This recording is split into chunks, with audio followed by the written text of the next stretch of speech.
जीवन में सदा संसार में रह कर के भी मैं माया से कैसे बचूं, प्रपंच से कैसे बचूं, अपने आप को ही कैसे देखूं, धर्म के पथ पर कैसे चलूं। संसार चारों तरफ घेरा हुआ है, क्या उपाय है। संत ने कहा देखो मैं तो शब्दों से बता सकता हूँ, एक राजा है उनके पास चले जाओ, प्रैक्टिकल बता देंगे। वो व्यक्ति चला गया, लेकिन जैसे ही वो राज दरबार में प्रवेश किया तो देखता है राजा सिंहासन में बैठे हैं और कुछ नृत्यांगनाएं नृत्य कर रही है, नाच चल रहा था। वो आदमी कहा ये हमको बताएगा जीवन का सत्य, ये तो खुद ही डांस देख रहा है, ये संत लगता है पागल है, मुझे कहाँ भेज दिया। तब तक राजा की नज़र पड़ गई, उनके सेवकों ने उसे बिठाया, कहा बैठो। वो बड़े बोझिल मन से बैठा, कहा बहुत गलत जगह आ गए, यहाँ तो नाच चल रही है और यहाँ हमको भेज दिया संत ने, यहाँ क्या हो सकता है। कुछ नहीं होगा, बेकार आ गए। राजा भी पागल है, संत भी पागल है, मन ही मन वो खिन्न हो रहा है। नृत्य समाप्त हुआ, राजा ने पास में बुलाया, कहो किस लिए आए हो। कहा कुछ नहीं, बस अब हम जाते हैं। राजा ने कहा नहीं बताओ फिर भी कोई बात है। कहा हम ये जानना चाहते थे कि समाज में रह के, संसार में रह के भी हम माया मोह से कैसे बचें, हम कैसे सत्य के पथ पर चलें, हम कैसे धर्म के पथ पर चलें। माया तो बड़ी प्रबल है, चारों तरफ से घेर लेती है। राजा ने कहा देखो रात हो गई है, कल चर्चा करेंगे, फिलहाल तुम विश्राम करो। कहा ठीक है। सहयोगियों से राजा ने कहा जाओ इसको एक कमरा दिखा दो। उसको कमरा में भेजा, लेकिन असली बात वहीं शुरू होती थी।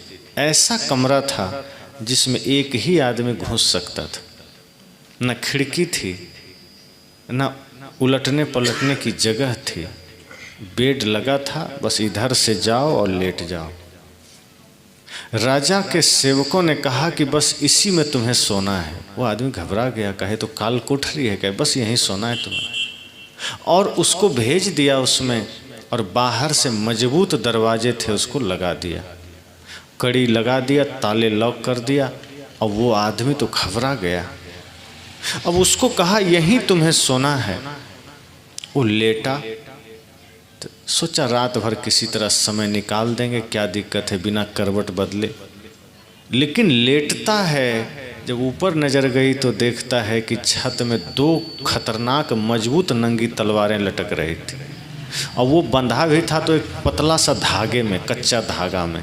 अब तो उसके प्राण हिल गए, कहे राजा तो हमें मारने के लिए यहाँ लाया है, ये राजा तो बड़ा मजाक किया हमारे साथ, हमने क्या बिगाड़ा था। उसको संत का भी स्मरण आया, लेकिन अब सब स्मरण उसकी खत्म हो गई, सारा स्मरण स्वाहा हो गया। अब उसको नज़र में सिर्फ तलवार आ रही। अब ऊपर लटकती हुई तलवार को वो देख रहा है और कांप रहा है। अब उसको ये लग रहा है कि कब धागा टूट जाएगा कोई नहीं जानता, और धागा टूटा नहीं कि हम मरे। भयंकर तलवार है, उसकी नोक सीधे सीने में घुसेगी और हम करवट भी नहीं बदल सकते, ऐसा भयंकर कमरा है। अब उसकी पूरी चेतना, पूरा मन, पूरा ध्यान तलवार पर अटक गई। वो सोच रहा है हमारे और मौत के बीच सिर्फ एक कच्चा धागा है, वो धागा टूटता है कि हम मरे। इस तरह से वो पूरा, कहाँ से नींद आएगी, कहाँ उसको राजा का ध्यान, कहाँ संत का, पूरा संसार भूल गया और बिल्कुल जागृत होकर सिर्फ तलवार पर ध्यान केंद्रित कर दिया कि ना जाने कब टूटे और मैं मरूं। ऐसे करते करते सुबह हुई, उधर से दरवाज़ा खुला, वो दौड़ के बाहर निकला, राजा के पास गया, सांस लेने लगा जोर से, कहा अब जान में जान आई। राजा ने कहा कहो नींद अच्छी आई। कहा नींद, और कैसी नींद, कहाँ की नींद, हमें नींद का कुछ भी पता नहीं है, हमें कुछ भी पता नहीं है कि नींद भी कोई चीज़ होती है।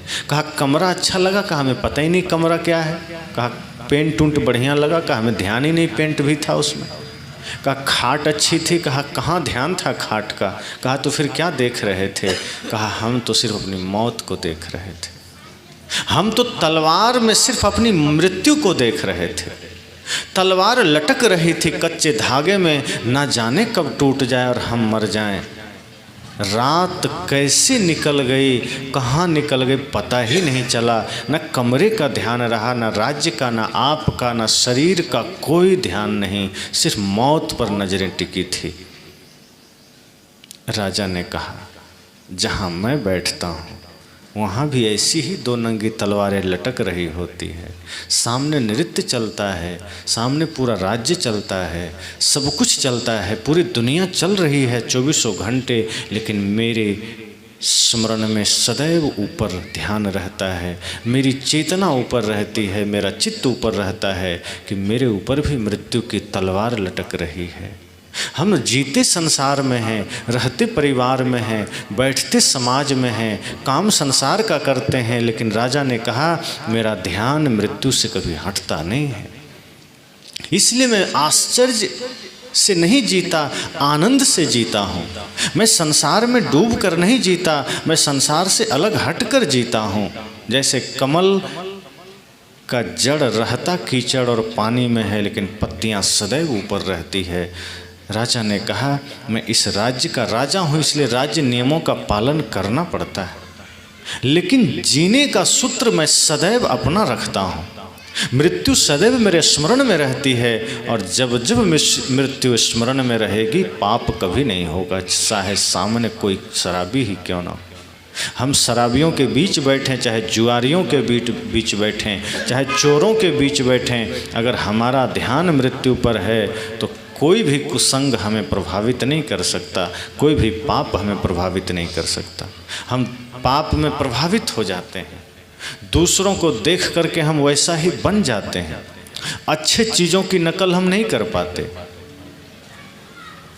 कोई बढ़िया जीवन जी रहा है, आदमी वैसा कहाँ कर पाता है, लेकिन कोई पाप कर रहा है, कोई बीड़ी पी रहा है, कोई गुटखा खा रहा है, आदमी उसका नकल जल्दी कर लेता है। कोई झगड़ा कर रहा है, आदमी उसको जल्दी कॉपी कर लेता है, लेकिन कोई धर्म के मार्ग पर चल रहा है, हम उसका अनुसरण नहीं करते।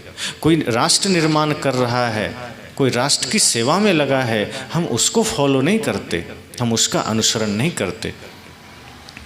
संत ने कहा तुम राजा के पास जाओ। वो व्यक्ति राजा के पास गया और एक बोध लेकर लौटा, एक ज्ञान लेकर लौटा कि जो व्यक्ति मृत्यु को सदैव देखता है वो जीवन में कभी हारता नहीं, उस सब कुछ को भी जीत लेता है।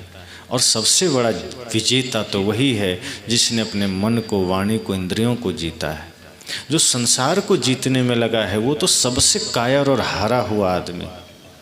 जिसने मन को जीता है वो सबसे विजयी आदमी है, बहादुर आदमी। तो सच्चाई ये है कि हम जिस चीज़ से भागना चाहते हैं वही सत्य है।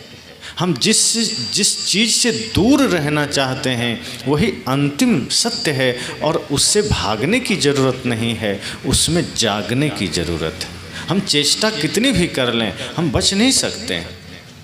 मौत कभी भी भूलती नहीं है, उसका लेखा जोखा बही खाता कभी भी गड़बड़ाता नहीं है कि हाँ किसी आदमी की मौत ना आए, ऐसा नहीं है। वो सबका स्मरण रखती है। आपने कहानी सुनी होगी, एक राजा बगीचे में टहल रहा था। अचानक शाम के 6 बजे उसके कंधे पर एक काली छाया ने हाथ रखा और कहा सुनो। राजा अचानक सामने देखता है तो काली प्रतिमा। कहा कौन? उसने कहा मैं मौत हूँ और तुम्हें 24 घंटे बिफोर सूचना देने आई हूँ। राजा ने कहा मौत? कांप गया राजा। कहे हाँ मैं मृत्यु हूँ, 24 घंटे पहले ही तुम्हें सूचित कर रही हूँ कि कल ठीक इसी समय मैं तुम्हें लेने आऊँगी। चूँकि तुम राजा हो, आम लोगों के लिए व्यवस्था नहीं है, साधारण इंसान को तो हम डायरेक्ट उठा के ले जाते हैं, पर तुम राजा हो इसलिए तुम्हें 24 घंटा पहले सूचना दे रहे हैं कि कल तुम्हें लेने आएंगे। राजा घबरा गया, मृत्यु वो छाया विलुप्त हो गई। अब वो दौड़ते दौड़ते दरबार में आया, सबको बुलाया, बड़े बड़े विद्वानों को बुलाया, कहा मृत्यु हमें देख लिया है, इसी राज्य में देख लिया है, इसी बगीचे में देख लिया है, और मौत हमें ले जाना चाहती है कल ठीक इसी समय। सभी दरबारी घबरा गए, सभी लोग परेशान हो गए। सब ने कहा अब क्या उपाय है? राजा ने कहा मृत्यु ने हमें इस राज्य के राजधानी के बगीचे में देख लिया है, और अब कभी भी वो हमें छोड़ेगी नहीं। मौत ने हमें इस राज्य में देखा है और कल ठीक इसी समय वो हमें लेने भी आ जाएगी। हम क्या करें? तो एक विद्वान खड़ा हुआ शास्त्र लेकर, उसने कहा देखो एक ही रास्ता है, एक ही उपाय है। राजा ने कहा क्या उपाय है?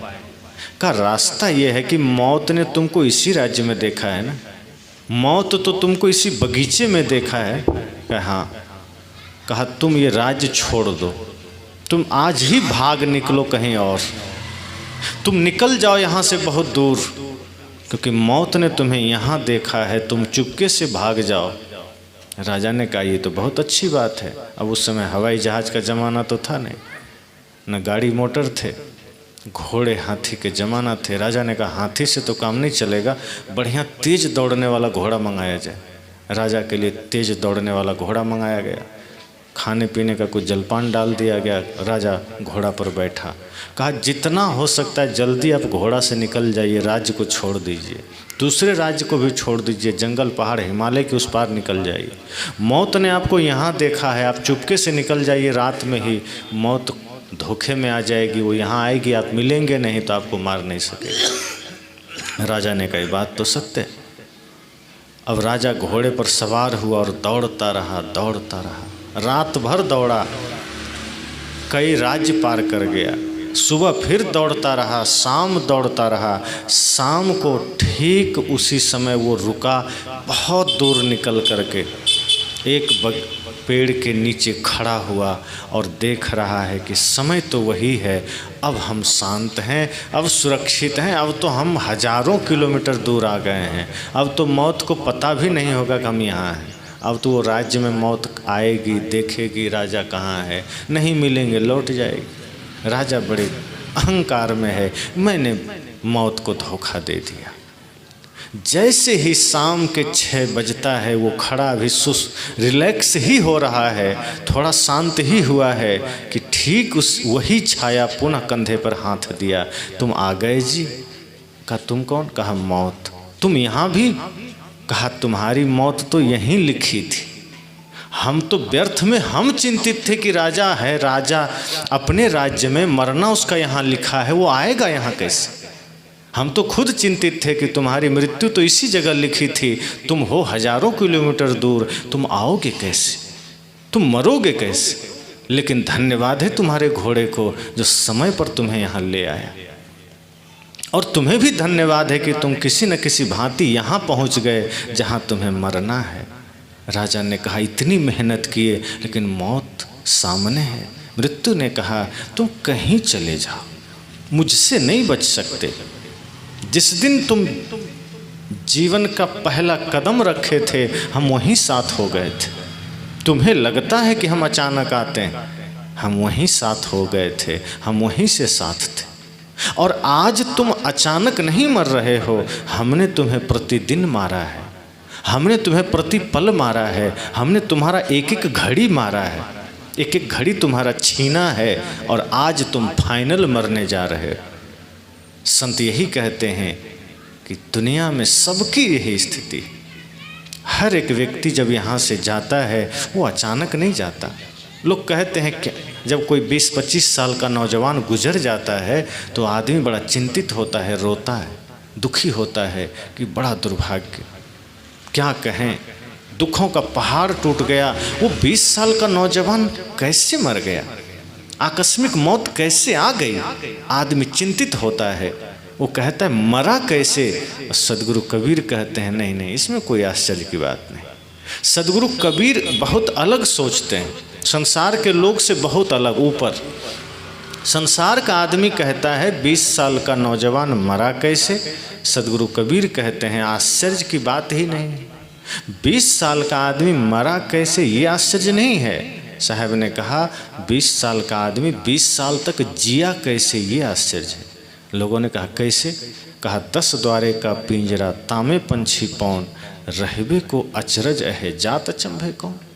उन्होंने कहा जैसे एक पिंजड़ा हो और उस पिंजड़ा में 10 दरवाज़ा हो और 10 दरवाज़ा खुला हो, अब फिर भी उसमें पंछी बैठा है, तो सोचिए बैठा रहना आश्चर्य है कि उड़ जाना आश्चर्य। उड़ जाए तो कोई आश्चर्य नहीं है, दरवाजे खुले हैं फिर भी पंछी बैठा है, उड़ ही नहीं रहा, आश्चर्य की बात है। एक भी दरवाज़ा खुल जाता है पिंजड़े का तो सुगा तुरंत उड़ जाता है, पंछी तुरंत उड़ जाता है। और जिसका 10 दरवाजे खुले हों फिर भी पंछी बैठा है, यही तो आश्चर्य है। साहब ने कहा सबका शरीर पिंजड़ा है, 5 ज्ञानेंद्रियाँ, 5 कर्मेंद्रियाँ, 10 दरवाजे खुले हैं, फिर भी जीव बैठा हुआ है, जीव उड़ ही नहीं रहा है। तो इसका बैठा रहना आश्चर्य है, उड़ जाना कोई आश्चर्य नहीं है। हमारा जिंदा रहना आश्चर्य है कि हमारे सभी दरवाजे खुले हैं, जीव बैठा हुआ है। साहब ने कहा कि उड़ जाना कोई आश्चर्य नहीं, जिंदा रहना आश्चर्य है। तो हम जो आश्चर्य करते हैं दूसरे की मौत पर कि वो आदमी मर गया, ओह बेचारा चल बसा, हम दूसरे को बेचारा बोलते हैं जैसे हमें कभी मरना ही नहीं। साहब कहते हैं दूसरे को बेचारा मत बोलो, यहाँ सब बेचारा है, संसार में सब बेचारा है और आपको भी जाना है, हमें भी जाना है। इसलिए कोई मरा कैसे ये मत सोचिए, वो आदमी इतना दिन तक जिया कैसे, ये सोचिए। और जब हम जी रहे हैं तो जीवन को सुंदर बना के जिए। जब कोई व्यक्ति दिवंगत हो जाता है, जब कोई व्यक्ति हमारे बीच से चला जाता है तो इतना ही हमें दे के जाता है कि मैं तो जा रहा हूँ। आपने साहब का भजन सुना है ना, प्राण चलत काया कह रोई, प्राण चलत काया कह रोई, सुनु हंसा मेरे साईं, तुम तो हंस चले घर अपने, तुम तो हंस चले घर अपने, हम कहाँ जायब बिगोई, प्राण चलत काया कह रोई, प्राण चलत काया कह रोई, सुनो हंसा मेरे साईं, तुम तो हंस चले घर अपने, तुम तो हंस चले घर अपने, हम कहाँ जायब बिगोई, प्राण चलत काया कह रोई। साहब कहते हैं कि ऐसा समझ लीजिए प्राण जा रहा है और शरीर रोकर कह रहा है, प्राण चलत काया कह रोई। ये शरीर रो रहा है, प्राण विदा हो रहा है और शरीर रो रहा है, कहाँ जा रहे हो हमें छोड़कर। इतने दिन साथ थे, साथ में रहे, नहाए धोए खाए, आज तुम जा रहे हो, कहाँ जा रहे हो। प्राण क्या कहता, शरीर क्या कहता है, तुम तो हंस चले घर अपने, तुम तो प्राण हो, तुम तो आत्मा हो, तुम तो अपने घर जा रहे हो, मैं कहाँ जाऊं। तब जीव कहता है तुम तो मरघट में जाओगे, तेरा अंतिम ठिकाना मरघट है, तुम्हें वहीं जाना है। साहब कहते हैं इसलिए जब व्यक्ति ये समझ लेता है, जान लेता है कि जो भी हमारे बीच से गया हमें भी उसी प्रक्रिया से जाना है, उसी रूप से जाना है। जैसे किसी और का सब कुछ छूटा, हमारा भी सब कुछ छूटेगा।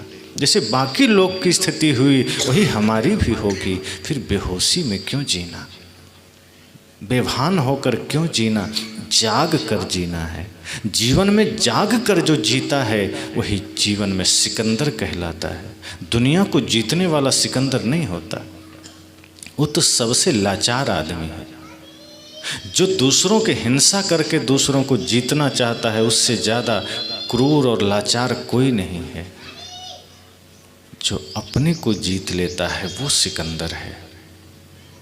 तो साहब ने यही तो कहा कि जब कोई हमारे बीच से चला जाए तो ये मत सोचिए कि वो गया तो गया, हमें नहीं जाना, हमें भी जाना है। और मौत से कोई चालाकी नहीं चलेगी, कोई नहीं कर सकता। राजा ने चालाकी किया, मौत फिर भी आई, कोई नहीं कर सकता। एक बढ़िया कथा है, कहानी है कि एक बार एक लड़के की मौत लिखी थी, यमराज चला उसके यहाँ लेने। तो यमराज जब उस लड़के के घर आए तो लड़के ने कहा, आप कौन? कहा, यमराज। कहा, किस लिए आए हैं? कहें, तुम्हें लेने आए हैं। अच्छा, लेने आए हैं, ठीक है, बैठिए, थोड़ा चाय पानी ले लीजिए। यमराज ने कहा, हम चाय पानी नहीं लेते। कहा, ले लीजिए, लेके जाना ही है तो थोड़ा ले लीजिए। यमराज सोचा, लड़का है, क्या दिक्कत है, थोड़ा बात मान लेते हैं, आज बहुत दिनों बाद कुछ खा पी लेते हैं धरती पर। वो खाने पीने में लग गए। और रजिस्टर जो उनका था, लोगों का लेखा जोखा वाला कि मारने वाला, सबका लिस्ट लेके यमराज आए थे। रजिस्टर में लिखा था नाम ऊपर से नीचे तक, तो 1 नंबर में उस लड़के का ही नाम था। तो जब उनको खिलाया पिलाया थोड़ा बढ़िया से, तो उस यमराज जी को थोड़ी नींद आ गई, तो सो गए। लड़का तब तक रजिस्टर निकाल के देखा कि 1 नंबर में नाम हमारा है। वो तो घबरा गया, कहे तो जैसे ही सो के उठेगा हमको ले जाएगा, जैसे ही जगेगा कि हमको लेके जाएगा। तो लड़का चालाकी किया, कहा, ऐसा करता हूँ, 1 नंबर से अपना नाम काट के लास्ट में कर देता हूँ। वो नाम ऊपर से काटा और नीचे लिख दिया। उसके बाद चुपचाप बैठ गया। अब यमराज की नींद खुली।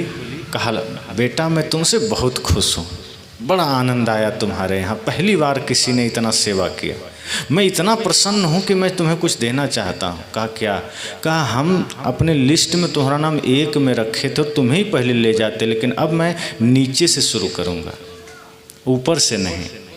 अब वो काट के अपना नाम नीचे ही किया था, नीचे से शुरू किए, लेके चले गए। चालाकी काम नहीं आई। वो सोचा कि मैं नीचे कर दूंगा तो थोड़ा लंबा समय जाएगा, लेकिन मौत जिस विधि, जिस घड़ी, जिस क्षण लिखा है वो होता है। ये सारी कहानियाँ हमारे लिए एक संकेत है कि आप उपाय कितना भी कर लीजिए,